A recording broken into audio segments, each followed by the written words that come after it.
ensemble. Nous sommes très heureux, donc vous voit si nombreux, donc au nom du bureau, je vous souhaite la bienvenue. Je voudrais, avec votre permission, souhaiter particulièrement la bienvenue à certaines personnes ici présentes. D'abord le docteur Reza Akian-Manesh, qui est notre ami de la Tunisie, qui est peut-être le plus tunisien des Irano-Français. Il a toujours répondu présent à notre invitation, quelles que soient les conditions, même en état de guerre. Monsieur Reza Akian-Manesh est chef de service de chirurgie digestive et endocrinienne à Reims.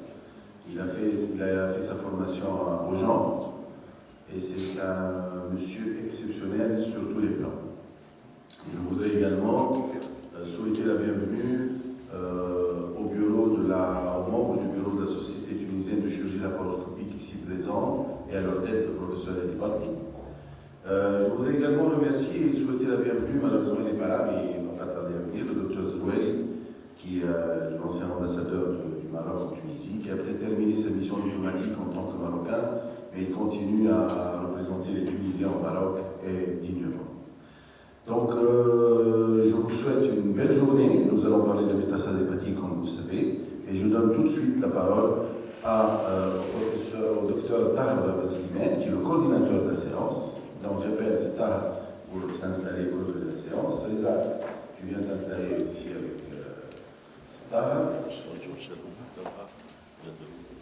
Et encore une fois, je vous souhaite une belle journée tout en vous rappelant qu'après la séance, c'est-à-dire vers 13h30, vous êtes tous invités à un déjeuner offert par la société tunisienne, la société l'ATC.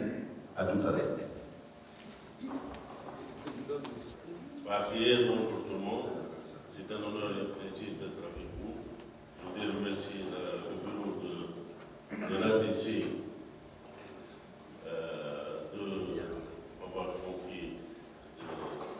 d'animer cette séance.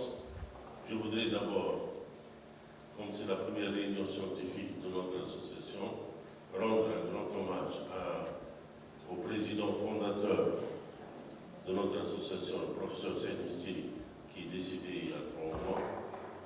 Et dans notre tradition, on fait la fête à 1 minute donc, de silence en sa mémoire.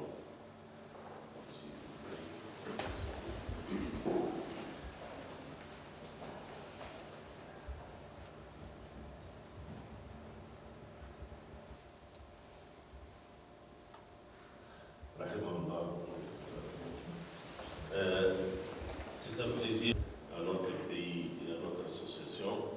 C'est un grand honneur de l'avoir parmi nous. Il fait beaucoup de choses et surtout, moi je conseille aux jeunes et moins jeunes d'adhérer à son cours qu'il fait en collaboration avec notre équipe pour la chirurgie hépatique. Il est ouvert à toutes les suggestions. Je pense qu'il sera disposé à aider de plus en plus de jeunes chirurgiens.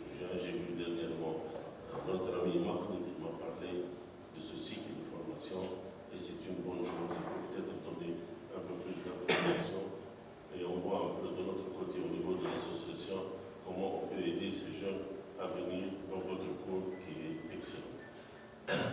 Notre ami Zoueli, il viendra tout à l'heure, n'est pas là.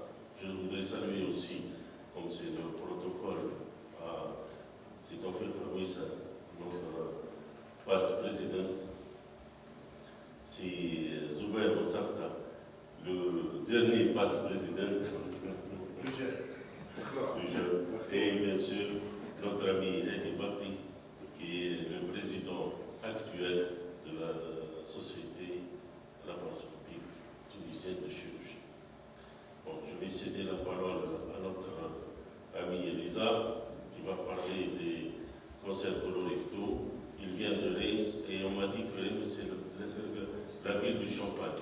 Oui. Donc vous allez avoir droit à du champagne dont, je ne sais pas, peut-être ce soir si notre président peut le faire. On va faire des pauses parce que je ne vais pas faire parler d'un coup une demi-heure, parce qu'au bout de 10 minutes, vous savez, on a fait des études, au bout de 10 minutes, après 10 minutes, il y a 20% de gens qui n'écoutent plus, etc. Donc on fera des petites pauses avec des questions.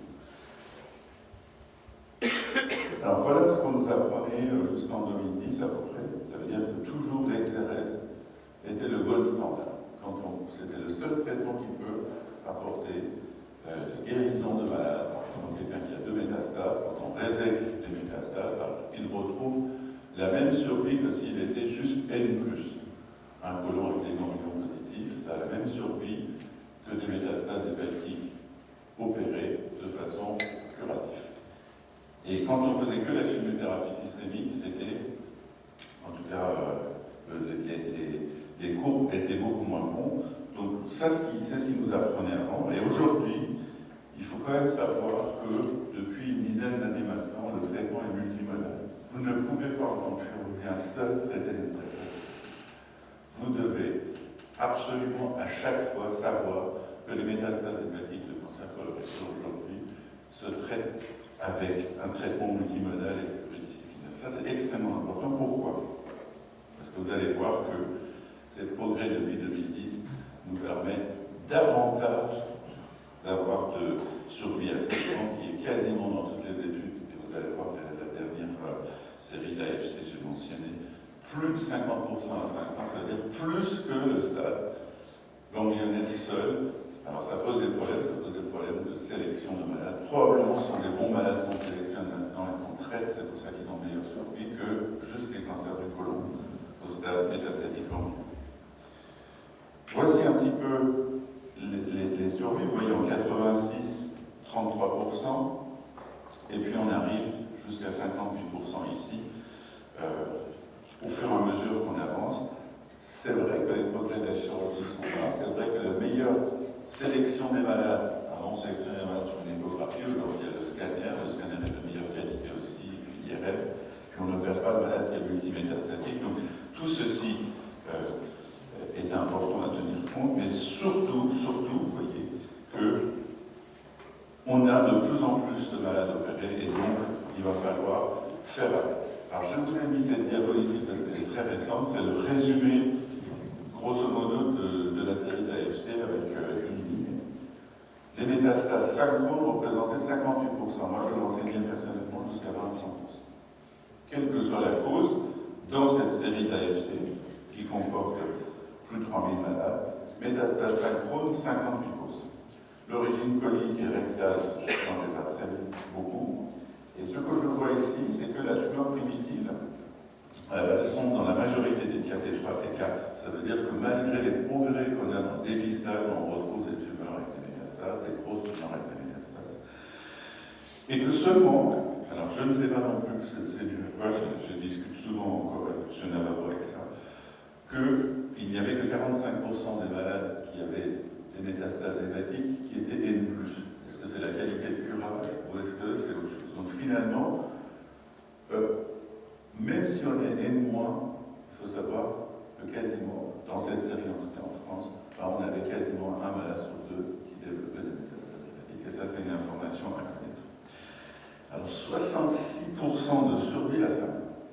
C'est quand même sur plus de 3000 malades. Certes, il y avait des métastases, une le verre facilement résécable, parce que c'est une série rétrospective où les gens rapportent aussi leurs cas les plus importants, ceux qui connaissent les plus récents. Mais malgré tout, c'est une des survies les plus élevées qu'on rencontre par rapport aux autres séries. Et cette survie, ce qui est très intéressant, est identique pour les malades qui ont les métastases synchrones et métachrones. Alors vous savez que dans toutes les études, on vous disait quand les métastases viennent 3 ans après, c'est moins bon. En tout cas, dans la série, ça ne sort pas. On disait le rectum, c'est moins bon. Finalement, la survie à 5 ans, ça ne change pas pour le rectum. Et, ce qui était très important, la survie des métastases hépatiques et des malades ayant des métastases hépatiques qui étaient initialement non résécables, qui sont devenus résécables, vous voyez, et bien ça ne changeait pas, ça changeait un peu, mais 47% de survie pour les malades qui étaient initialement pas facilement résécables. Donc ce sont des infos qu'on va avoir, et c'est là-dessus qu'on va développer, on va essayer de savoir pourquoi on arrive à obtenir ces résultats, et qu'est-ce qu'il faut faire pour encore améliorer ça. Alors, en 3 mots, comment on peut avancer? 1, il faut mieux sélectionner les malades. Alors, cette meilleure sélection des malades, c'est pour les jeunes. Ça veut dire que mieux regarder le scanner, mieux regarder l'IRM, ne jamais opérer un malade qui a un bilan d'imagerie de plus d'1 mois, c'est ce qui se passe dans le service. Avec ça, même pour le CHC, on a fait des progrès. C'est-à-dire rien que limiter en temps avant l'opération, le bilan d'imagerie, finalement, on sélectionne un bon scanner thoraco-abdominal avec 3 temps, une semaine avant l'opération, finalement, vous décidez beaucoup mieux que si c'était fait il y a 1 mois et demi ou 2 mois. Ça, c'est très important. Alors, bien sûr, on fait d'autres examens, et puis, de temps en temps, si vous disposez de la laparoscopie, et que vous faites de plus en plus, et je pense que vous avez plus l'accès que l'IRM de dernière génération, parfois il faut peut-être utiliser la laparoscopie comme un moyen de détection tumorale, de surface au moins, sur le lobe gauche et voir ce qui se passe. Est-ce que le malade a une petite carcinose? Est-ce que le malade a... Donc finalement, différer, pas dire je fais la laparoscopie et puis j'y vais tout de suite en même temps. Faire la laparoscopie, une semaine après, voir si il faut aller plus loin. Avec une mélénographie et la laparoscopie, vous ne pouvez pas arrêter les métastases de segment 2, 3 et 4. Ça c'est clair et net. D'accord? Parce que la profondeur des coups va très bien jusqu'au milieu et la laparoscopie vous permet de voir la surface de l'autre gauche. Donc finalement, si vous êtes on est à Tunis, on n'a pas l'IRM de dernière génération, on peut avoir un bon échographiste et surtout un bon chirurgien qui fait une laparoscopie staging. Ça, c'est des petites nouveautés. Bien évidemment, la chirurgie a fait des progrès, vous n'opérez pas les malades au temps de vos patrons quand ils apprenaient la chirurgie. Aujourd'hui, il y a d'autres moyens. On essaye de voir si on peut détruire les tumeurs. Est-ce qu'il faut grossir le foie, le futur foie restant, à part l'embolisation portable? Est-ce qu'on peut faire la ligature? Je vous ai amené des petits fils, des choses comme ça qu'on peut avoir à la pause éventuellement. Est-ce que les ligatures de la veine porte est utile, pas utile, chirurgie en 2 temps? Et surtout, les progrès de l'anesthésie ont fait qu'on a une diminution de mortalité globale des hépatectomies qui sont à moins de 2%. C'est quand même intéressant. Alors attention, ça, c'est l'hépatectomie sur foie totalement sain, quasiment du donneur vivant, si on peut dire. Ça veut dire que 2%, c'était avant l'ère de la biochimiothérapie. Dans cet exposé, je vais vous dire que plus vous allez utiliser la biochimiothérapie, plus le foie va se détruire et la qualité du parenchyme hépatique va être altérée. De ce fait, qu'est-ce qui va se passer? Vous allez avoir plus de morbidité et plus de mortalité. Donc vous voyez, c'est le paradoxe. On arrive à obtenir peut-être plus de survie, mais au dépend d'un peu plus de mortalité. Et puis, il y a des malades qui récidivent dans leur foie, ils ne récidivent pas ailleurs. Ça veut dire qu'ils ont été opérés du côlon, ils ont quelques nodules, vous les avez traités, vous les avez opérés. Il faut aujourd'hui peut-être repenser à ce que vous allez pouvoir faire dans 6 mois, 1 an, voire 2 ans plus tard. Et ça, c'est nouveau pour les métastases hépatiques. C'est-à-dire que ce n'est pas one shot, ce n'est pas en une fois on règle l'affaire. Justement, quand on prend les séries de repeat hépatectomie, on a rééduqué, on voit que les survies sont encore meilleures que les autres, parce que ce sont des malades hyper sélectionnés. C'est ceux qui ne font pas de métastase, pas de carcinose, pas de métastase ailleurs, et ils ont la maladie dans le foie qui est centre. Finalement, vous les traitez, et s'ils ont été réopérés, c'est parce qu'il y a eu encore une autre sélection et quelques malades qui avaient fait d'autres métastases ailleurs, qui ont été resélectionnés, donc c'est des bons candidats. Donc finalement, les malades vont avoir des re-résélections et retraitements des métastases hépatiques vont en sauver encore plus pour eux. Ça, c'est très important. Alors, et bien évidemment, vous allez voir les stands, ces stands qui ne sont pas tous chirurgicaux, et bien il va y avoir l'industrie qui va vous aider, grosso modo, et l'industrie nous aide avec les drogues. Alors les drogues, c'est quoi? Le 5-FU, je ne dis pas que c'est oublié, mais c'est la base, c'était la première. C'est l'irinotecan, l'oxaliplatine, et aujourd'hui pour vous 2 thérapies ciblées, bevacizumab et cetuximab, ce que j'appelle des thérapies ciblées ou dans cet exposé biothérapie. Quel que soit leur mécanisme d'action, ils n'agissent pas seuls. Et ça, c'est extrêmement important de savoir que ce sont des drogues qui, quand on les donne seuls pour diminuer le volume tumoral, ils n'agissent pas.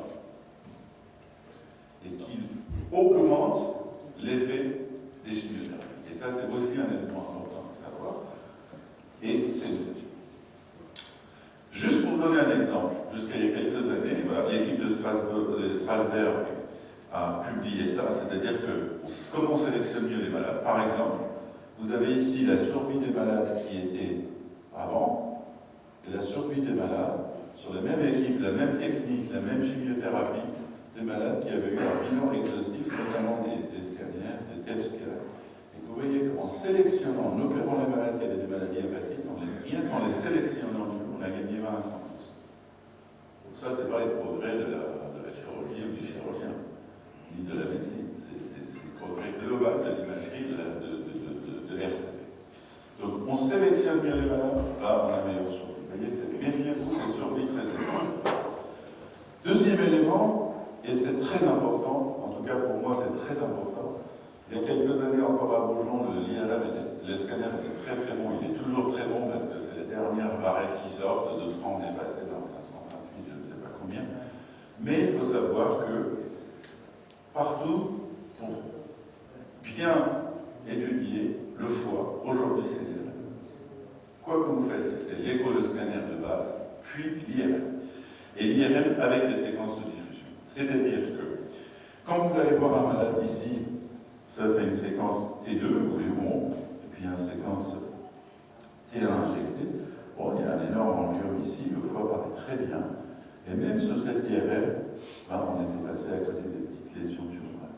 Vous avez vu 1, 2, 3, peut-être 4. 4 tumorales, on aurait opéré ou pas opéré ce malade, on aurait dit on va surveiller, il aurait 5 métastases 4 mois après, alors que là, on va au moins savoir qu'est-ce qu'ils sont les choses. Là, c'est pareil, il y avait une tumeur ici, on avait des doutes. Là, dans les séquences de diffusion, on les voit un peu mieux. Alors, j'espère qu'ils vont faire encore plus de progrès, et ils vont le faire. L'IRM de diffusion, en gros, les séquences de diffusion montrent les modifications de l'utilisation d'eau à l'intérieur des tissus. Donc ça distingue le tissu sain du tissu tumeur. Je vais vous dire, pour les 2 dernières années, c'est de moins en moins de tête chez nous. Donc vous voyez qu'il y a 2 ans, on m'avait dit on n'a pas de tête, on ne peut pas faire de tête. Ben, peut-être que vos radiologues, avec les appareils de radiologie, peuvent faire pour le foie un peu d'effort pour faire des diffusions. C'est en fait un mauvais IRM qu'il faut faire, et puis après, vous allez voir avec eux. Je ne sais pas qui fait des IRM ici. Non, il faut demander à vos radiologues d'étudier un peu plus la diffusion. C'est ce qu'ils font pour la diffusion. Mais de bonne qualité, parce que sinon, on ne peut pas voir. Il y a l'IRM de diffusion et l'IRM de diffusion. D'accord? Alors finalement, dans le passé, même il y a 10 ans, on disait combien de métastases il y a, quelles sont leurs tailles, quelles sont situées au staph, est-ce qu'on peut avoir une marge de plus d'1 centimètre? Est-ce qu'il n'y a pas de maladie extra-hépatique évidente? Et on avait les XRS comme seule arme thérapeutique. En fait, aujourd'hui, on va d'abord, en RCP, avoir une orientation de savoir est-ce qu'on peut enlever, réséquer, traiter chirurgicalement ou radiologiquement éventuellement tous les nodules visibles. C'est-à-dire qu'on traite la maladie microscopique. Est-ce que le malade est chimiosensible ou en progression? C'est très important. Alors je compare ça comme un feu qui est en train de s'allumer. Hein. Vous n'allez pas acheter des meubles chez Ikea, c'est ce que je dis au staff, parce que Ikea à côté du CHU, alors que vous avez un petit feu chez vous encore. Ce malade est en progression, vous n'allez pas mettre encore plus de choses, lui créer une situation de stress, la régénération hépatique, etc., etc. Et surtout l'arrêt de la chimiothérapie pendant 3 mois, parce que grosso modo c'est 2-3 mois. Et puis, au lieu de dire est-ce qu'il y a une maladie extra-hépatique, dire est-ce que les malades sont unis, tricompartimentales.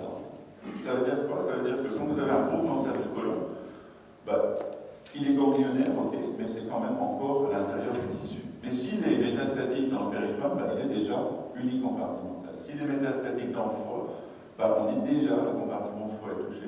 S'il est métastatique au poumon, et ce n'est pas des micro-nodules que j'appelle macroconneries, qui vont faire, c'est des vrais nodules pulmonaires.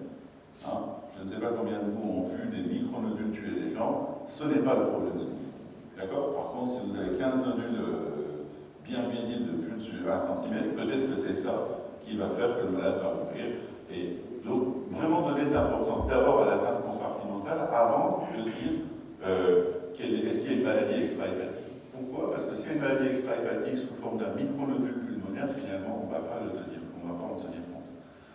Voir si c'est une microcarcinose qui a été opérée et que le foie est multimétastatique, on va en RCP discuter de ce qui va tuer le malade plus tard.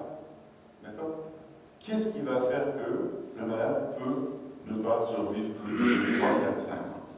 Et pour ça, on va à chaque fois voir le risque-bénéfice. Ça veut dire que est-ce que le risque-bénéfice est en faveur de la chirurgie ou de la chimiothérapie Et ce n'est qu'après tout ça que vous faites un autre staff chirurgical pour savoir comment il faut opérer le malade. On a un temps de temps, est-ce qu'il faut faire une hypertrophie du foie? Et surtout, on ne va pas dire qu'est-ce qu'on va enlever, surtout qu'est-ce qu'on va laisser. Et ça suppose que vous connaissiez la fonction sous-jacente du foie, l'état du parenchyme hépatique, comme quand vous faites pour une cirrhose. Est-ce que le foie est stéatosique? Est-ce que le foie est périotique? Est-ce que le foie c'est un foie de chimio jaune ou bleu? Est-ce que le foie fonctionne bien finalement avec tout ce qu'il a reçu comme chimiothérapie? C'est important. Et bien sûr, l'information malade, etc. Ça c'est pour les jeunes. Donc vous voyez que entre ce qu'on voyait avant et ce qu'on voit actuellement, c'est quasiment un monde différent. C'est-à-dire qu'on ne va même pas dire si on est à 1 centimètre ou pas. C'est quasiment 1 millimètre. Est-ce qu'on peut le détruire? Voilà. Et c'est important. Alors maintenant, vous comprenez que la définition de résécabilité d'un centre très spécialisé à un autre diffère. Entre nous, entre l'ANS Stomacal qui est très transplanteur, CHC, etc., et moi, la définition de résécabilité est différente. Quand je ne suis pas au staff, je peux très bien dire que j'aurais plus un malade et vice-versa. Donc vous voyez que même à l'intérieur d'un même centre, ce n'est pas la même chose. D'un chirurgien à l'autre, la notion de résécabilité diffère en fonction de son agressivité, sa connaissance du parenchyme, de sa spécialité même colorectale, métastasique ou tumeur primitive du foie. Mais manifestement, quand on a des tumeurs de ce type-là, vous voyez, qui sont très infiltrantes, qui touchent partout, on a l'impression que c'est là, il faut décider à un moment donné. Pour décider aujourd'hui, simplifier pour les internes, il faudrait qu'il y ait au moins 2 segments adjacents, en sachant malgré tout que le segment 4, c'est 4 hauts et 4 bas, simplifié, et que finalement, il faut qu'il y ait un bon flux interne, veine porte, artère hépatique très importante pour les voies biliaires. Vous savez que la vésicule n'a pas de veine porte, et donc embryologiquement, les voies biliaires ne sont pas vascularisées par le système porte, elles sont vascularisées par le système artériel. Donc un bon inflow. Dans l'inflow, ça suit l'outflow, ça veut dire les veines hépatiques, mais aussi le drainage biliaire. Donc, du moment où vous avez 2 segments sous-jacents, vous pouvez faire ça. Alors, ça ramène un peu en pratique. En pratique, on peut enlever tout le foie antérieur. Vous pouvez le montrer ici, laisser que le secteur postérieur. Mais attention, le volume va être bon, mais il faut faire attention aux voies biliaires, parce que c'est souvent à cette zone-là qu'on peut se laisser le secteur postérieur. Et bien évidemment, on peut aussi, c'est ce qu'on peut faire, une lobectomie droite en laissant que le segment 2 et 3, mais là, le plus souvent, il y a un problème de volume. Donc, vous voyez que la définition assez caricaturale, c'est ça. Donc, il nous faut de la volumétrie. J'ai amené des diapos éventuellement pour l'angulométrie, on m'avait demandé, mais on pourra faire ça aussi au mois de mars. Mais le volume du futur foie restant, c'est important quand vous faites de la chirurgie extensive hépatique. Mais bien évidemment, ça c'est une diapositive que j'ai empruntée, je mets bien Daniel Jack et Patrick Pessot. Vous voyez en haut à gauche que les métastases sont partout. Ça, c'est une métastase quasiment au niveau du centre du foie sur la convergence. Là, c'est au niveau des sucs hépatiques. Là, c'est la suc hépatique, les sucs hépatiques gauche et moyenne et versus à côté, etc. Et finalement, vous avez aussi cette situation que vous pouvez voir. Mais, cette situation, avec les drogues, avec les progrès, il ne faut pas d'emblée dire que c'est impossible de faire, parce que vous ne savez pas qu'est-ce qui va régresser. Je vous donne un exemple simple. Si j'enlève, ou je fais la radiofréquence rien que de ça, et de ça, et de ça, et que finalement je peux enlever tout ça plus tard, c'est comme si j'en avais pas de maladie de ce côté-là. Donc, on essaye, devant les métastases hépatiques aujourd'hui, de dire est-ce qu'ils sont facilement résécables ou pas facilement résécables avant l'ère de la biochimiothérapie, avant qu'ils reçoivent la biochimiothérapie. C'est rare que d'emblée en RCP, on dise le malade, on ne va plus le voir, on ne va plus en discuter, c'est fini pour la chirurgie. Et ça aussi, c'est l'autre chose. D'accord. Donc vous voyez que c'est important.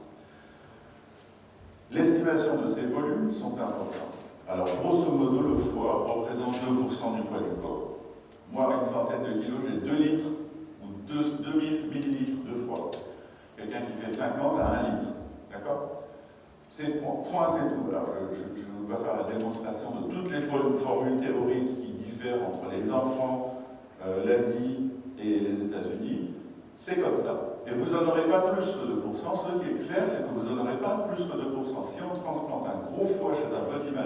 le foie ne régresse pas de volume, je ne sais pas pourquoi. C'est très intéressant. Et l'inverse, si vous transplantez à quelqu'un la moitié d'un foie, le foie régénérera alors que c'est un transplant.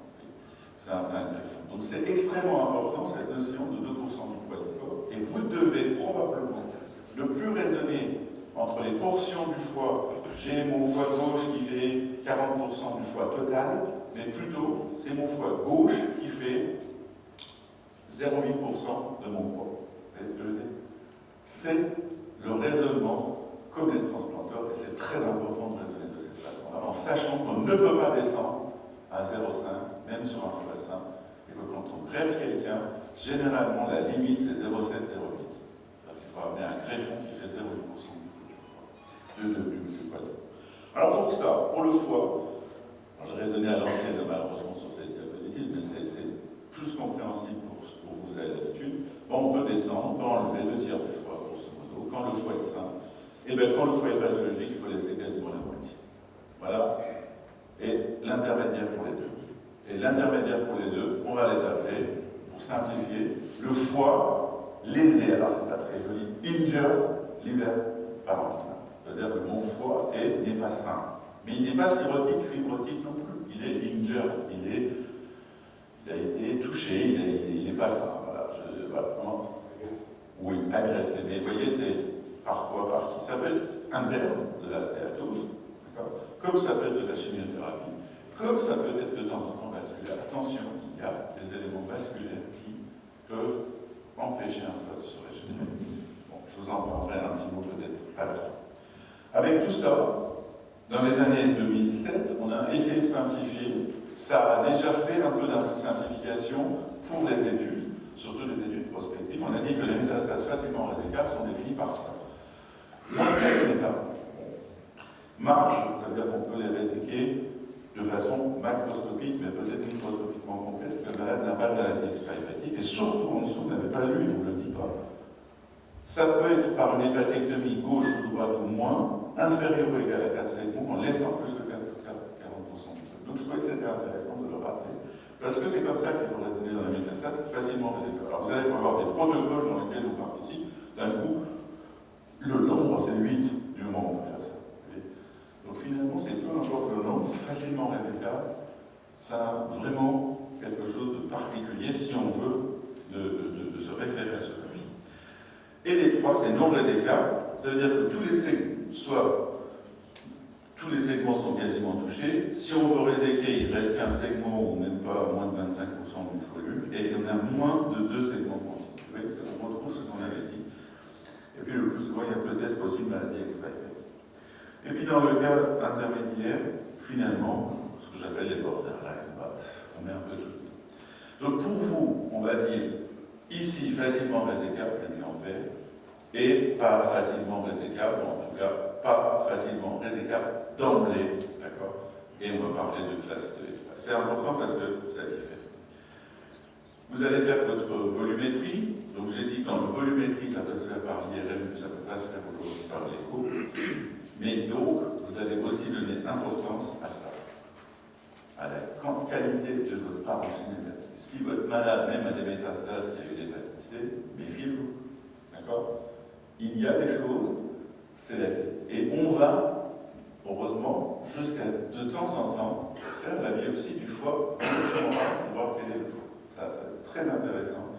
Et on est en train de faire des choses avec la chimio et le verre d'indocyanine dans le service, ça peut être intéressant. Donc, vous voyez, c'est aussi le volume et la qualité du parenchyme hépatique. Alors, est-ce qu'il faut maintenant, avec tout ça, hypertrophier le foie, même quand on a un volume important? Je dirais que l'hypertrophie du foie, futur foie restant, vous sert à 2 choses dans les métastases hépatiques. Autant dans le cirrhose, c'est vraiment pour augmenter le volume du foie. Pour les métastases, d'accord, c'est on voit si il n'y a pas de métastase qui apparaît de l'autre côté. Ça, c'est con. Mais des fois, on a des malades qui ont des métastases très grosses ici. Voilà. On a déjà fait de la chimio, mais on voudrait savoir si on peut les opérer d'emblée. Mais en réalité, si ma marge elle est limitée et que je ne vois pas de nodule ici, si jamais on fait l'embolisation quand même un petit peu de facile, embolisation facile, il faut savoir que si ce foie grossit et que le foie est sain, je vais gagner en marche, en tout cas, mon hépatectomie va vraiment passer dans une zone saine avec une bonne marge. Ça, c'est quelque chose qui est important, mais ça ne se fait pas tous les jours parce qu'on n'a pas de malade à qui faire une colectomie pour métastase hépatique de tous les jours. Mais sachez que ce n'est pas la même indication toujours si on veut faire une chirurgie en un temps, par exemple. Si vous avez ça, plus un côlon difficile à faire, voire un rectum, on va en parler de l'attitude préveste, qu'est-ce qui va se passer? Finalement, cette embolisation portable va vous aider à être beaucoup plus tranquille. Ça augmente la sécurité de votre lésion, de votre chirurgie, et aussi la marge. Alors, les limites de la chirurgie, oui, c'est ce qu'on voit, par exemple, ici, on a des métastases des deux côtés du foie, on dit qu'ils sont résécables, là, tac, ici un peu une sectorielle postérieure, tout ça, on voit qu'au milieu, il n'y a pas grand-chose. Oui, on arrive à faire des choses comme ça. C'est pas tous les jours, mais c'est quand même morbide. Alors, on a 2 fois plus 3 fois quasiment plus de surface de parenchyme hépatique, de section, et donc plus de risques. On a des risques de basculement de foie parce qu'on a enlevé des veines sous-hépatiques, ou en tout cas ils ne sont pas bien positionnés, et donc on peut avoir un peu de caricostop et le foie ne plus marcher. Donc vous voyez qu'il y a blood flow et lymph flow. Il faut le composer en fin d'opération. Chaque fois qu'on fait tout ça. Oui, on a des contre-indications. On avait des contre-indications de ce type, ça veut dire les sous-hépatiques étaient quasiment prises ici, vous voyez, avec peut-être un début de bourgeon ici. Et finalement, qu'est-ce qu'on fait? Eh bien, on va d'un côté enlever la tumeur et radiofréquencer les veines, quitte à ce que ces veines, ok, qui prennent un coup, qui se sténosent, etc. On a enlevé, réséqué, mais après on a radiofréquencé tout autour. Et puis vous voyez que par rapport au clip, il y a la radiofréquence qui va tout autour, qui va un peu plus haut. Et puis ligaturer par exemple la veine porte pour venir plus tard, s'il n'y a pas de problème de retour veineux, faire des hépatectomies. Donc tout ce que je vous ai dit encore dans la résécabilité dépend du chirurgien. Et des techniques qu'on va faire. Alors j'aime bien ça, j'ai vu cette année, c'est une diapositive que j'avais fait dessus, en prenant les chiffres, et j'ai vu cette année, c'était super, parce que les diapos circulent et on regarde, c'était intéressant, parce qu'aujourd'hui, on n'est plus dans cette ère de parenchyme hépatique insuffisant. C'est rare, soit on ne résèque pas les malades, parce qu'ils en ont partout à ce moment-là, on n'est pas dans cette ère pour les métastases hépatiques, soit souvent c'est le nombre, la localisation et la taille, et c'est l'ensemble qu'il faut voir. Et en fait, vous allez voir que l'embolisation portale ligature vous permet d'avoir plus de capital hépatique, mais que la biochimiothérapie agit sur les 3. La taille, parce que ça fait diminuer, voire disparaître. La localisation, je viens de vous en dire, si la tumeur faisait 5 cm, qu'elle fait 2 cm maintenant, s'il était centro-hépatique proche des voies biliaires, s'il va y avoir du parenchyme entre les deux. Donc la régression sous chimiothérapie pour rendre résécables des malades qui au départ n'étaient pas résécables. Et puis le nombre, pareil, la taille diminue, mais de temps en temps, 14%, c'était pas mal. 14%, et finalement, on peut avoir la disparition de certaines métastases hépatiques. Alors c'est un problème extrêmement complexe, mais on va être de plus en plus affronté. Voilà la diapositive de M. René Adam, publiée que par Folfox, d'accord, dans l'Annals of Surgery, avant, après chimiothérapie. C'est l'exemple même de ce que je vous ai dit. Que ça soit au niveau de la marge, j'aime beaucoup ça, vous voyez ici, on aurait pu réséquer, dire on fait une lobectomie, on fait une embolisation, mais regardez ici, regardez maintenant. Regardez ici les veines, regardez maintenant. Ça, je me demande si on ne devra même pas ne pas faire une chirurgie majeure pour ça, ou une radiofréquence ou des choses de ce type. Donc vous comprenez que quelqu'un qui demain fait ça d'emblée, il n'est pas dans la case, il est dans la case des 20 ans. Okay. Et si en plus tue le malade, directement en France, il va en prison, aux États-Unis surtout. D'accord? Donc ce n'est plus possible de ne pas raisonner avec l'équipe. Je m'arrête 2 secondes sur la résécabilité avant d'aller à la chimie. Est-ce que vous avez des questions? Le reflet des métastases hépatiques, mais c'est plutôt de l'évolution de la maladie colorectale. Déjà, on sait que depuis Aster Koller, depuis longtemps, que lorsque les ganglions sont trop étiquetés, la survie diminue dramatiquement. Donc, les ganglions où? Les ganglions périhépatique. Hépatique. Oui, avec les métastases hépatiques. Alors, donc la question c'est, grosso modo, si j'ai bien compris, s'il y en a les ganglions positifs, est-ce qu'il faut faire de l'exérèse hépatique? Voilà. Alors, la réponse est oui et non.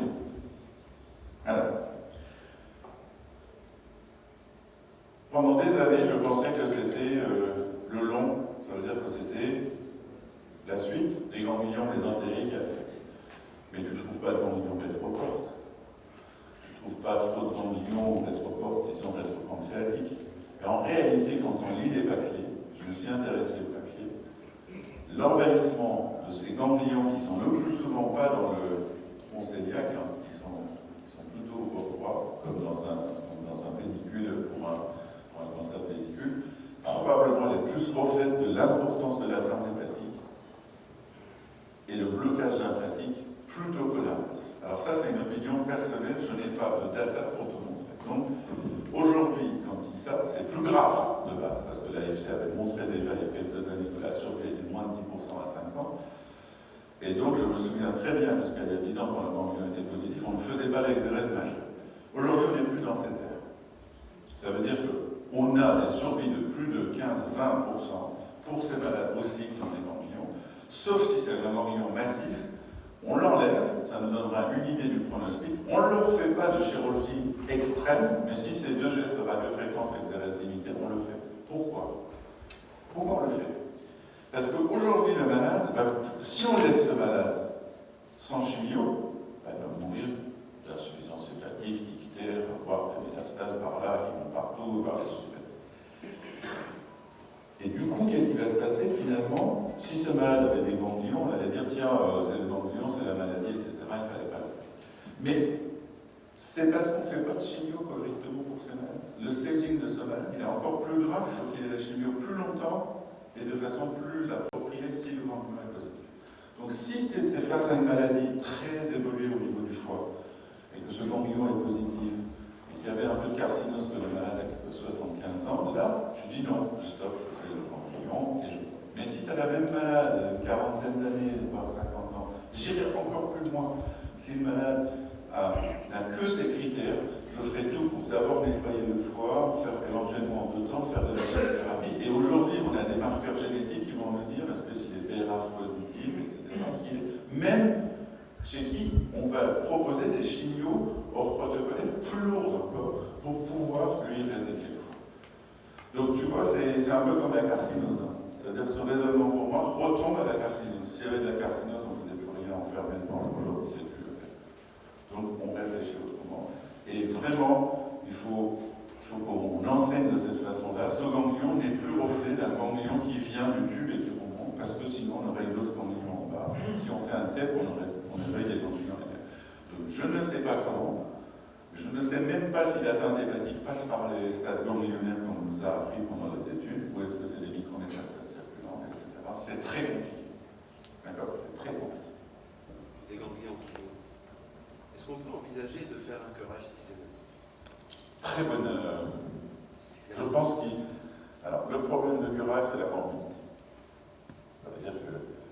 C'est très. Oui, c'est-à-dire que c'est de temps en temps, il y a curage et curage. Tu fais un picking ganglionnaire, c'est facile. Le petit ganglion, mais quand tu peux pureter tout, demain, ça tu dévascularises des voies biliaires. Tu vas un peu plus loin, il y a la veine coronaire stomachique. Si tu veux le faire correctement, tu fais des trucs. C'est quand même un peu plus morbide. Des fois, c'est plus. Chez quelqu'un qui est un peu plus costaud, chez moi, si tu veux faire un curage, je pense que c'est beaucoup plus difficile que chez quelqu'un qui fait 40 kg. Dans une série, là, justement, j'ai posé la question de voir s'ils pouvaient nous répondre aux ganglions de pédicule hépatique sur les séries d'AFC, ce qui est très intéressant pour voir un peu est-ce que ceux qui ont combien en ont. Mais le curage, à viser ce que tu dis, encore plus, non seulement à viser descriptif, mais peut-être thérapeutique, je ne sais pas si ça a ça. Je ne sais pas. Mais en tout cas, quand je fais un cholangiocarcinome intrahépatique, je fais le curage. Je pense que comme l'histocète est positif, après la réponse à la chimiothérapie, il faut raisonner sur le scanner initial ou bien sur le scanner après la réponse à la chimiothérapie. C'est-à-dire qu'il faut une hépatectomie d'orale ou bien une simple métastasectomie. Bonjour. Juste une réflexion, tenant compte de cet exemple, particulièrement cet exemple. Donc des métastases dont la résicabilité était soit impossible, soit difficile, et qui ont bien répondu à la chimiothérapie. Donc en post-chimio, on sera à l'aise, la ligne de résection et la section parenchymateuse va passer à un endroit qui était auparavant envahi. C'est ça? Non. Alors comment? Voilà. Autour des zones tumorales, il peut y avoir des cicatrices. un parenchyme sain. Donc quand les métastases sont traitées, ce qui est important, c'est de ne pas laisser de résidus parce que ça recommence. C'est pas de passer dans la zone où c'était avant. Oui. Parce que le volume bouge. Parce que si on veut passer ici, bah, il faut faire une lobectomie. Alors que je vous ai dit que je peux même détruire cette zone. Ce qu'il faut faire, et ce n'est pas l'exemple, vous voyez, vous en avez deux ici. Vous en avez deux encore. Et c'est ça qui est important à tenir compte. Ça veut dire que vous avez encore deux métastases visibles qui ont diminué de taille de 80%, ça peut être 20%, ça peut être 60%. Ce que vous dites aujourd'hui, le parenchyme qui est ici, qui est un parenchyme qui est régénéré justement, d'accord? C'est un parenchyme régénératif qui est sain. Si on fait la comparaison par rapport aux missing métastases, qu'on ne voit pas du tout, Oui. et qui ne sont pas emportés par l'hépatectomie, et que la récidive est pratiquement consommée dans 80% des cas. La comparaison est possible. Je ne suis pas du tout la suite de Stéphane Benoît là-dessus, je l'ai déjà dit, d'accord? Oui. Parce que c'était toute une série de malades vus en RCP, puis traités, d'accord? Donc les mixing métastases, c'est quasiment à chaque chimiothérapie. Et quel est le bilan? Est-ce qu'ils avaient tous une IRM? Je viens de vous montrer au début que j'avais un missing métastase avant le traitement. Ça veut dire que quand moi je voyais, même si je faisais de la chirurgie, j'allais peut-être pas traiter ces missing métastases. Donc les missing métastases, à mon avis, il y en a toujours. Il y en aura toujours. Quand vous avez 10 nodules dans le foie, sauf si vous avez un recul de 2-3 ans et que c'est le même nombre qui augmente de taille lentement, d'accord? Bah, vous pouvez dire éventuellement qu'il n'y en avait pas d'autres. Donc ces histoires de missing métastase, qu'est-ce qu'il faut faire? Et tout ça, c'est un problème d'après plutôt. Donc je pense que c'est un message très important, les missing métastases. Je vous donne un exemple de missing métastase qui existe depuis longtemps pour ceux qui font. C'est le métastase du cancer du sein. D'accord? Le cancer du sein a été beaucoup plus chimiosensible il y a quelques années. Il y en avait 25 dans le foie. On traitait, il restait 2. Au bout de 6 mois, il restait 2. Et après, on faisait ces 2-là. Et les malades n'avaient pas de métastases qui repoussaient. Donc finalement, plus on aura de chimiothérapie efficace, moins on aura ces problèmes-là.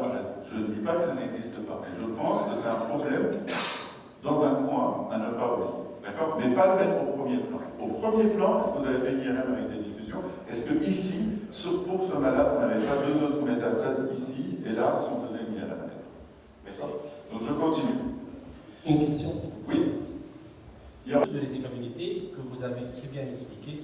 Et donc, ce n'est pas le foie tumoral au malade qu'on va voir, c'est plutôt le foie non tumoral, Oui. qui doit être en volume, en qualité, et bien vascularisé, bien élevé. On a un problème de vérification de la qualité ici. Voilà. Donc, on a tendance à laisser de plus en plus une partie plus importante, c'est-à-dire que quand on laisse moins de 40%, et je calcule avec ce qui est classique, on va prendre cette formule par rapport au départ total. Et donc, on voit que nos malades ont des problèmes en post-opératoire immédiat, de bilan hépatique, de type qui n'est pas bon. C'est sûrement la qualité de ce parenchyme. Donc, qu'est-ce que vous faites dans votre activité quotidienne pour évaluer la qualité du parenchyme restant? J'ai fait des biopsies. L'histoire naturelle d'une hépatectomie majeure, s'il est stéatosique, jusqu'à un certain seuil, il faut que vous sachiez. En sortant d'opération, avec les internes, c'est notre jeu. D'accord? Je leur donne le bilan de J1, J2. Je dis transaminase ce malade, c'est poussé, même si c'est neurologique, elle était difficile, 800. Si c'est au-dessus de 1000, tu fais un écho-Doppler. Le même malade, à qui on a fait 2 métastases de radiofréquence, on n'a rien fait, je dis c'est 200. Le TP, il a été rempli combien de kilos que faisait le lendemain les anesthésistes? Il va chuter. Il va chuter. C'est l'histoire naturelle de l'hépatectomie. Les phosphatase alcaline gamma GT vont augmenter très rapidement chez le malade qui ont le foie sain. Et s'ils augmentent pas, c'est un mauvais signe. C'est le signe de régénération. Par contre, il y a d'autres signes plus inquiétants. Les hommes pourront en parler ensemble. D'accord? Donc c'est très important. Ce n'est pas la perturbation à J1, J2. À J1, J2, vous aurez des perturbations. Ça va être coupé une fois. Et de temps en temps, je vais vous dire, c'est encore plus. La façon dont vous coupez une fois, vous n'avez pas la même perturbation du bilan hépatique dans les transaminases. Si le foie est en place et que vous faites, et si vous coupez d'abord les veines, etc., vous n'aurez pas les mêmes transaminases. Donc c'est peut-être même un petit peu du foie que vous avez enlevé, encore qui souffre, ou c'est dans le sang pour les transaminases. Alors pourquoi c'est important ici pour vous? Je continue sur la chimiosensibilité. c'est vraiment capital, et ça a été revérifié aujourd'hui. Il y a quelques années, quand on nous disait aux chirurgiens, oui, mais la chimiothérapie fait une réponse à 20%, 30%, on rigolait, on dit ça fait rien sur la survie. Jusqu'à ce que cette réponse de la chimiothérapie, juste sur le volume, hein, c'est sur le volume, c'est-à-dire taux de réponse, la métastase, 50% a répondu à 50% du critère RECIST. Bon, et bien le taux d'exérabilité était autour de temps. Vous voyez, c'est ça qui est important à savoir. Plus on est chimiosensible, plus on peut proposer d'exérèse. Et c'est une courbe linéaire. Donc c'est très important la chimie. Et c'est tellement important aujourd'hui que tout ce que je vous marque par rapport à un Folfox classique qui donnait 38% ou 40% de taux de réponse, c'est-à-dire qu'on prend toutes les métastases de la série de malades au départ avec les métas, on a donné du Folfox, ben on a à peu près chez, grosso modo, un peu plus d'un tiers jusqu'à la moitié des malades qui ils ont plus de 20% de diminution de leur volume tumoral. Volume 1, ils ont réussi. Et aujourd'hui, ça va jusqu'à 78%, bah, c'est super. On propose quasiment la chimio à tous les malades pour qu'ils aient quasiment 8 malades sur 10 répondent, en sachant que 2 malades sur 10 ne vont pas répondre. Et c'est la réponse qui est importante. Alors, qu'est-ce qui est important?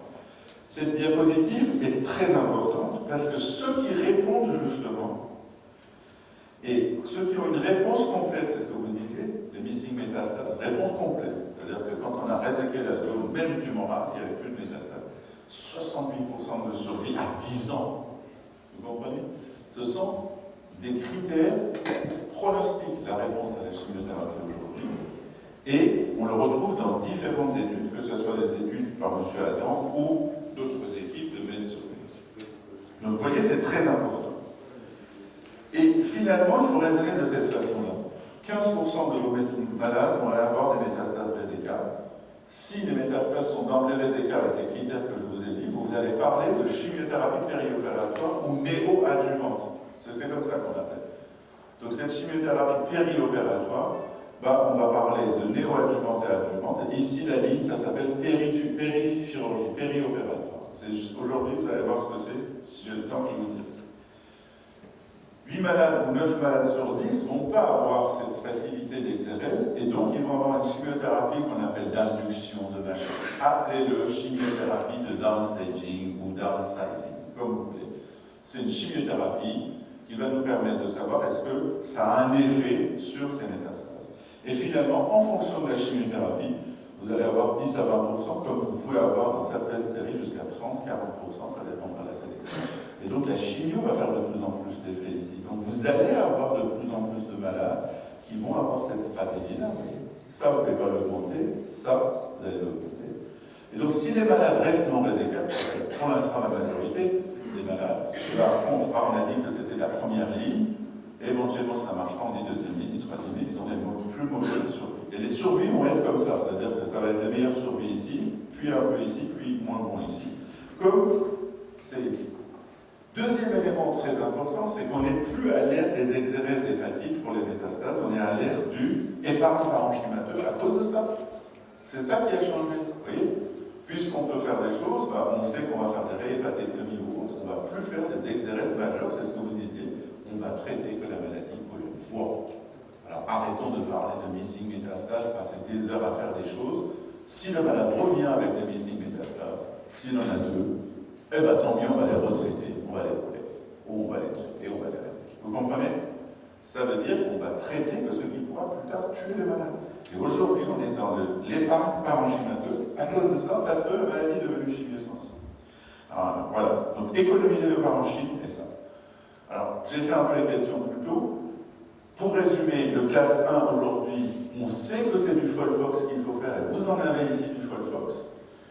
Le Folfox a été prouvé par l'équipe de M. Norlanger de la FTC en 2008 dans Lancet, que si on fait un peu de chimio 3 mois avant, 3 mois après, même si ce n'est pas complet pour tous les malades, et que la chirurgie au milieu sandwichée quasiment au milieu, eh ben on diminue les récidives, la survie sans récidive est meilleure de 8-9% à 3 ans. C'était le but de cette étude.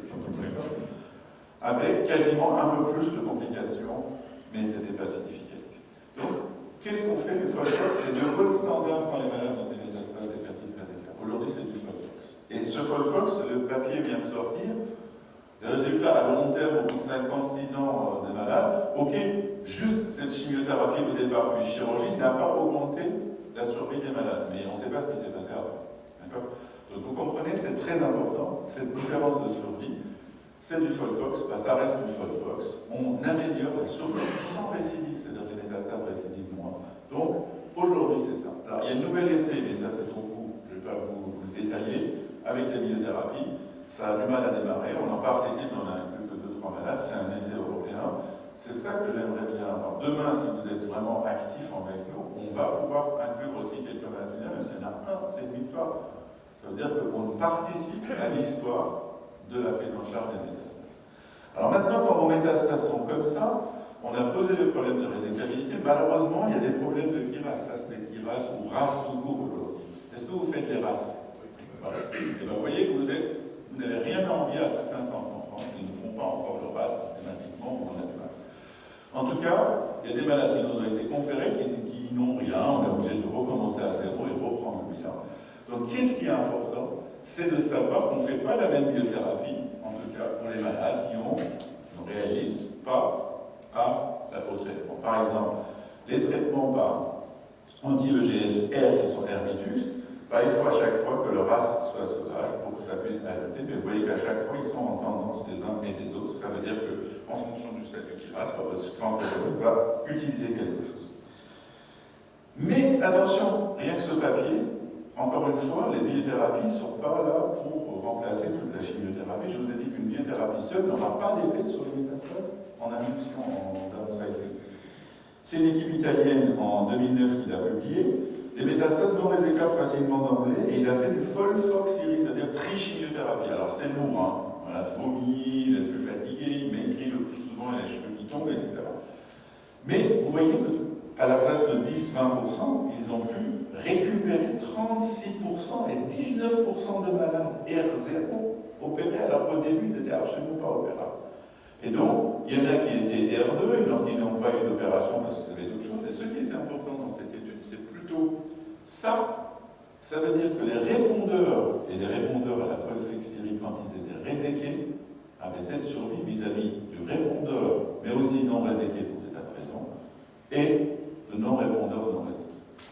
Donc ça montre que une fois qu'on répond, il faut opérer. Sinon, on perd le bénéfice. Sinon, si on fait de la chimiosol, c'est la courbe de la chimiosol, on prend la courbe de départ. Répondeur, résection. Vous voyez que ce n'est pas dans la target thérapie. Donc, répondeur, on fait. Alors, qu'est-ce qu'il faut faire? Différentes techniques, vous connaissez tous. Regardez, avant chimio, après chimio. Je pense que c'est une de mes diapositives. Donc là, c'est sûr que c'est une de mes diapositives. Donc, 6 cures de Folfox, ok, Herbitus, ça aurait pu être Folfox-Iri. Quelqu'un de 50 ans. Vous voyez, au début, c'était pas évident de lui proposer de l'eau gauche, était comme ça, le 4 était comme ça, impossible quasiment de faire ça. Voilà, que des exérèses limitées, exérèses en interradiofréquence. Le malade, on est à 5 ans, avec 2 récidives qui a été retraité par radiofréquence. Et donc, il faut voir si on en fait en 1 temps ou en 2 temps, d'accord, mais vous voyez que ça devient déjà du passé, la technique. On n'est plus dans l'ère de la chimiothérapie. Ce qu'il faut faire une envoi, c'est un staff de chirurgie. Mais au début, la décision le plus importante, c'est vous. Si vous connaissez la chimiothérapie, si vous savez ce qu'il faut faire, c'est vous qui devez connaître avant d'aller au staff. D'accord? Vous devez aussi bien connaître que le chimiothérapeute qui est en train de faire parce que ça fait partie de votre thérapeutique. C'est vous qui dites demain, tu ne veux pas switcher, je veux l'opérer, si tu me diminues 20% ce menu, le malade devient résécable. Oui? Donc c'est très important. Alors, est-ce qu'on fait en 1 temps, en 2 temps? Vous connaissez tout ça, que je vous en parlais éventuellement pour les endocrines. Donc, je vais passer les hépatotomies pour aller chercher des nodules avec les radiofréquences. Tout ça, ça existe. Et ce n'est pas le problème. On peut tout faire, mais la décision revient auparavant à vous. Qu'est-ce qu'il faut faire exactement pour faire hypertrophier le foie, etc. Ça, c'est vraiment le débat que pour le chirurgien hépatique, et même à l'intérieur des chirurgiens hépatiques, ceux qui sont intéressés. Ça, c'est le papier que j'aime beaucoup, de Daniel Cherki et Mehdi Karoui quand il était là, Henri Mondeur. Il montrait bien une tumeur ici, d'accord, de tumeur de la charnière ou du rectum avec des métastases vraiment et qu'on a fait de la chimiothérapie, et ça a un peu nettoyé une certaine partie. Et voilà. Voilà. Vous voyez, chirurgie en 2 temps, ils ont nettoyé tout le lobe gauche, ligature de la veine porte, et voici le résultat après, avec exercice de la tumeur primitive. Mais quand même, avec toute cette technique, il ne faut pas dire que le mini-invasif ou la laparoscopie ou la radiofréquence, qu'elle soit percutanéenne ou autre, c'est un traitement sans dénué de risque.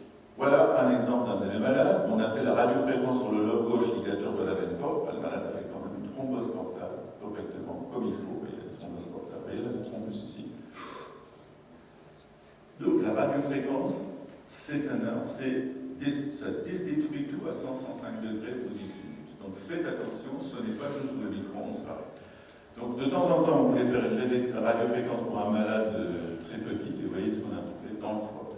Donc c'est quand même des choses, il faut avoir la technicité pour, et de temps en temps, je préfère quand même encore, ça c'est une diapo que j'ai prise sur M. Adam, ça s'appelle le R1 de nécessité. C'est-à-dire quand vous avez un vaisseau qui est vers le lobe gauche comme ça, vous avez enlevé une grosse zone tumorale, vous serez R1, il n'y a pas de parenchyme au contact du vaisseau, au contact du pédicule tisonien. Ici, au contact d'une veine, vous n'aurez pas de parenchyme, donc quoi qu'il arrive, si votre métastase est là, elle sera R1. C'est-à-dire qu'il n'y aura pas de tissu sain entre la tumeur et l'endroit où vous avez enlevé. Malheureusement, la vraie vie de tous les jours, c'est pas ça chez nous. Et je sais qu'il est dans la salle, mais il a fait une table ronde au sein de la même association il y a quelques années. Et j'ai fait les calculs sur le nombre de colorectomes qu'on opère en Tunisie tous les ans. Normalement, nous sommes en train de faire arriver à la chirurgie 1/10 des malades potentiellement résécables de métastases hépatiques. Donc les 9/10 sont où? Ils sont perdus entre les consultations des oncologues, les improvisations des uns et des autres. Et à mon avis, il y a maintenant, ça commence à bien faire. Hein. On a fait la révolution il y a 4 ans. On va avoir un gouvernement légitime. Et il faut qu'on prenne des décisions pour tout, entre autres pour ce genre de choses. Il faut qu'on apprenne à travailler ensemble. On ne décide pas de traitement de ce type de maladie tout seul dans son coin, dans un cabinet. On doit avoir des radios de très bonne qualité, discuter le dossier avec le radiologue, en présence de l'oncologue, etc. Or, ça a beaucoup de mal à se faire chez nous. Ça se fait, il y a des embryons quelque part, mais ailleurs. Et donc, en fait, le malade que nous recevons pour la résection, c'est celui dont tu viens de parler. Il a eu 16 cures de chimio et il a 15 métastases. Après, on lui dit, voilà, on vous l'envoie pour un éventuel traitement chirurgical. Donc, c'est la première remarque que je voulais faire. La deuxième, concernant la maladie métastatique en soi. Parce que il y a des situations, on est arrivé jusqu'à dire, faut-il faire des debulking pour les métastases? Est-ce qu'on est en droit, pour des métastases non résécables, d'aller faire des interventions de réduction tumorale pour des malades qu'on peut classer dans un protocole de chimio? Est-ce que c'est utile la façon dont on se comporte avec la maladie métastatique, c'est comme si c'était une maladie qu'on veut essayer de transformer en maladie chronique. On se dit on va essayer d'avoir la survie la plus longue possible et la meilleure qualité possible de survie. Et dans cette chose-là, il n'y a pas que le traitement médical, entre guillemets. Est-ce que la chirurgie peut se concevoir? Et d'ailleurs, dans ce cadre, tout à l'heure, tu as donné des chiffres avec des survies à 5 ans. Est-ce qu'aujourd'hui, on doit continuer à travailler avec la survie à 5 ans? Est-ce que survivre à 5 ans, quand on a des méta-hépatiques en cours de traitement, veut dire qu'on est guéri de la maladie? Merci pour mettre en place des RCP. RCP national, RCP par l'association, des recommandations par l'association. Vous devez publier des choses les plus simples, et le fait de faire le congrès, si je viens, c'est pas que pour profiter de vous, ça c'est sûr, que je peux venir aussi en été sans parler, c'est pas le problème, d'accord? C'est pourquoi je pense que c'est aussi utile, ensemble qu'on en parle, qu'on invite aussi les gastroentérologues, mais il faut que vous connaissiez mieux qu'eux avant de dire des choses. Vous leur donnez ce que j'appelle du biscuit. Je l'ai dit, c'était le biscuit quand je parlais, c'est du biscuit, je sors de là. D'accord? Et là, plus personne ne peut dire quoi que ce soit. Donc c'est très important d'une façon ou d'une autre, même si c'est 1%, que l'année d'après ça soit 2%, et bien tu verras dans 10 années après, ça sera chaque année 1, 2, et puis des fois c'est exponentiel, parce qu'ils savent qu'on ne fait pas n'importe quoi. Si on discute probablement avec les oncologues, on va dire oui, ben justement le chirurgien a fait un debulking, malade avec fistule biliaire, il ne peut plus avoir de chimio, etc. Tu comprends? Donc on ne peut pas, d'un côté, avoir essayé de dire tout en carré, et de l'autre côté, faire des choses qui ne se font pas parce qu'on veut transformer les choses en fonction de cas.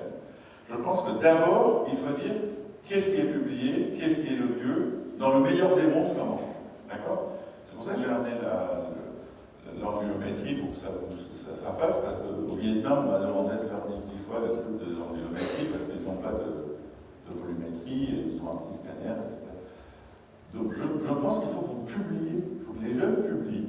Les jeunes travaillent avec les jeunes internes d'oncologie, parce que si vous êtes d'une autre génération, vous êtes battu avec les gastroentérologues, etc., c'est pas pareil. Et que petit à petit, vous ayez, écoutez, on a 10 dossiers par mois, on les regarde ensemble, on ne même pas les opérer, juste pour savoir ce qui va. Et puis s'il y avait 10 gastroentérologues ici qui écoutaient le topo, c'est comme ça qu'on a les choses. Moi, je veux le topo de gastroentérologue, mais ils ne doivent pas connaître mieux que moi le protocole de dernier. Ok, je ne connais pas les effets secondaires ou le tampon qui est dans le 5 études et le fluoxanidrite. Mais c'est tout. Ils ne connaissent pas mieux que moi. Tu comprends? C'est pour ça, on a abandonné aujourd'hui, on dit mais pourquoi on n'a pas les métastases? Parce qu'on a abandonné. Donc il faut que tu puisses, au sein déjà des jeunes, trouver des jeunes qui peuvent discuter avec d'autres jeunes ensemble. Quelle est la prise en charge? Comment ça se fait? Mais faire ça dans son cabinet, c'est vrai. C'est plus permis. En France, si tu fais ça, aujourd'hui, c'est impossible. Permets-moi d'insister. Bonjour. Je voudrais poser la question suivante concernant. On va prendre un cas clinique, un malade qui a des métastases résicales. Donc, on va faire du préopératoire, de la chimiothérapie néoadjuvante. Oui, du Folfox. D'accord. Le Folfox, donc ça va être 4 cures à peu près, et ça prend 3 mois. Oui. Vous faites un scanner préopératoire? Oui, non, mais même au bout de 2 mois, tu fais un scanner, c'est pas con. D'accord. Mais celui-là, il est résécable. Ce qu'on voudrait voir le scanner, c'est qu'il n'y en a pas de Il est résécable. Mais sur le scanner, avec IRM de diffusion, oui. missing. Justement, il faut les opérer plutôt cela. Si tu penses là. Non, mais je reviens sur la chose. Missing. Alors, missing, d'accord? Missing sur les 3, c'est très peu fréquent. Alors, se pose la question, et c'est une très bonne question que tu poses, les indications d'exérèse de métastases résicales sans chimiothérapie préopératoire. Ça veut pas dire qu'il ne faut pas en faire en post-opératoire. D'accord? Justement, il faut sensibiliser les chimiothérapeutes. Si tu fais 2 cures et que tu opères le malade, ce n'est pas grave. Il ne faut pas attendre à ce que ça soit. Il n'y a plus de métastases. Je vais compliquer la situation. Vous allez t'attendre. Non, vous allez réséquer. D'accord, mais t'attends. Oui. Mais le problème. T'attends 1 mois de plus, t'attends 2 mois de plus. Le problème du missing, c'est qu'on est plus cohérent avec le raisonnement qu'on a eu pour les lésions qui étaient potentiellement résécables. Je suis d'accord avec résécables d'emblée. Alors moi, il m'arrive. Alors c'est pas du tout. Cette incohérence qui nous gêne un peu. Mais non, regarde. On est en RCP ensemble, tu as ce malade. Il avait 5 métastases, d'accord, de 2 cm. D'accord? Il en reste 2. Les 3 ont disparu. Et les 2, ils font 2 mm. Ou très peu, 5 mm. Bon, tu te dis, tu as 2 choix. Soit j'y vais, à ce moment-là, je les détruis, je ne fais pas grand-chose. Mais si je vois les autres, je les détruis aussi, parce que là, tu fais la destruction, tu n'es plus dans les dates, tu as une trace. Ou bien, tu te dis, écoute, j'ai un peu le temps, il n'y a pas d'urgence, j'attends 1 mois et demi, je refais un bilan, je lui donne 1 mois ou 2 mois de délai pour voir si les autres métastases qui avaient diminué repoussent. Et il y a eu des malades qui nous arrangent pas pendant 2-3 mois, je suis allé à 3 mois, réséqué les 5 minutes, malade a eu encore du Folfox. Pourquoi il y a eu le Folfox en post-op? Parce que je sais que le Folfox est efficace. Alors que si dès le début j'avais fait, je ne savais même pas si le Folfox allait être efficace, ce n'était pas dans les 20% qui n'agissent pas. Donc ce sont des situations, c'est pour ça qu'il faut avoir le RCP. Et dans le RCP, il faut avoir quelqu'un qui connaît bien, qui donne la ligne. Peut-être qu'il se bourre la ligne, mais au moins, il donne une ligne. Voilà ton malade, si tu me le dis par téléphone, t'attends 2 mois, c'est pas très grave. 3 mois. Il y a 3 mois de survie. Dans le monde qui sont traités par la chimio, et aujourd'hui c'est survie qu'on a, c'est quand même avec de la chimio et de la chirurgie, d'accord? et qu'on a 2-3 papiers qui sortent de malades ultra sélectionnés dans certains centres, d'accord, qui ont eu ça, et qu'on voit un cas où c'est guéri. Mais moi, je peux te donner un cas où on est guéri que par rien du tout. Même pas de chirurgie, même pas de chimie. À ce moment-là, c'est ça qui avance la science. Non. Question. Je veux savoir, en cas d'atteinte des compartiments pulmonaires, quelle est l'attitude Ce compartiment pulmonaire associé. Ah oui, allez-y. Bon. L'atteinte du compartiment pulmonaire, alors il faut dire, ça c'est une question de drainage, des choses de ce type-là. Mais le poumon, il est rarement menaçant en premier. Donc on traite généralement le foie, d'accord? Si on peut traiter le poumon, on traite après. Mais on demande l'avis au pneumologue pas trop tard non plus. Parce qu'ils ne peuvent pas faire 50 révisions vers le poumon. Par exemple, vous avez traité vos métastases, et là on a de plus en plus, comme on est très agressif sur les métastases hépatiques, on a la situation de l'Igérie il y a quelques années, ça veut dire qu'on a de plus en plus de malades en RCP. Tiens, il a devenu pulmonaire, il a récidivé là, qu'est-ce qu'on fait? Chirurgie pulmonaire. Le foie c'est réglé, maintenant c'est le poumon. Donc il faut à peu près le même raisonnement, mais en second plan. Et il n'y a pas de toxicité accrue tellement pour le poumon, sauf malade avec des antécédents. Permettez une deuxième question. Pour la réduction du temps d'hypertrophie du forestant, la technique ALPS, qu'est-ce que vous en pensez? C'est théorique. Pour l'instant, on n'en fait pas. Alors, il y a des films que vous allez voir, on en a fait des films, d'accord? Mais pour l'instant, traitons bien nos métastases, traitons bien la chirurgie hépatique simple et en faisant une hépatectomie, ne coupons pas une veine aberrante, etc. Le PALP, pour l'instant, c'est théorique. Il y a un très bon film de M. Fourtanier qui avait montré ça il y a un an ou deux, qui était la vraie indication. C'est-à-dire que le malade qui a eu la ligature, le machin, ça n'a pas marché. Et c'est en coupant les voies biliaires et le parenchyme qu'on a fait pour l'hypertrophie. S'il faut aller jusque-là, sincèrement, ça veut dire qu'il y a quelque chose qui va pas dans la maladie. C'est mon avis. Surtout pas à l'ère de la biochimie. Pour un cholangiocarpe, pour un CHC, c'est un peu mieux pour traiter ce type de pathologie. Actuellement, jusqu'à présent, c'est un peu dispersé et chacun fait les choses à sa façon. Il faut que nos centres hospitaliers soient plus spécialisés dans la... Soit aussi, le médecin, l'oncologue lui dit, voilà, ça a marché, on va continuer. Et comme l'a bien dit mon ami Talfana, c'est une situation très fréquente dans ce type de... Si d'emblée on décide en staff avec des équipes pour qu'on applique un protocole bien précis, 2 mois de chirurgie, c'est la décision. Il n'y a plus d'autres décisions. Ça pourrait peut-être améliorer les choses. Comment vous faites?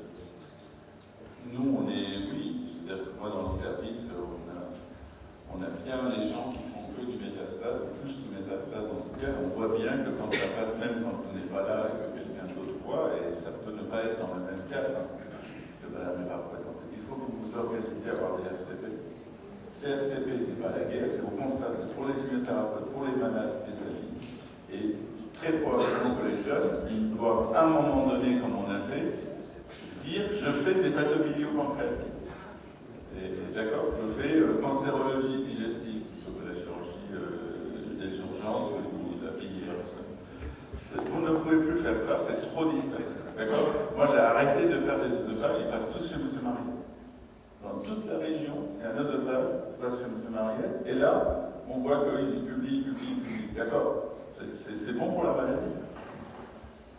Donc il faut vraiment spécialiser ce qu'on fait. Il faut qu'ils apprennent tout jusqu'à ce quand ils sont en milieu d'internat, et à un moment donné qu'ils se spécialisent les jeunes, même je dirais en cancéro